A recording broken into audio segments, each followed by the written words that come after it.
ಲೋಕಸಭಾ ಚುನಾವಣೆಯ 4ನೇ ಹಂತದಲ್ಲಿ 10 ರಾಜ್ಯಗಳ 96 ಕ್ಷೇತ್ರಗಳಿಗೆ ಇದೇ ತಿಂಗಳ 13ರಂದು ಮತದಾನ ನಡೆಯಲಿದ್ದು, ನಾಮಪತ್ರ ಪರಿಶೀಲನೆ ಬಳಿಕ 1717 ಮಂದಿ ಅಂತಿಮ ಕಣದಲ್ಲಿದ್ದಾರೆ. 10 ರಾಜ್ಯಗಳಿಂದ 4264 ಮಂದಿ ನಾಮಪತ್ರ ಸಲ್ಲಿಸಿದ್ದರು.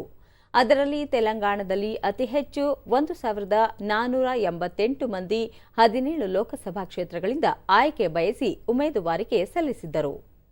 ನಂತರದಲ್ಲಿ ಆಂಧ್ರಪ್ರದೇಶದ 25 ಲೋಕಸಭಾ ಕ್ಷೇತ್ರಗಳಿಗೆ 1103 ಮಂದಿ ನಾಮಪತ್ರ ಸಲ್ಲಿಸಿದ್ದರು. ಅದರಲ್ಲಿ ತೆಲಂಗಾಣದ ಮಲ್ಕಜ್ಗಿರಿ ಲೋಕಸಭಾ ಕ್ಷೇತ್ರದಿಂದ 177 ಮಂದಿ ನಾಮಪತ್ರ ಸಲ್ಲಿಸಿದ್ದರು.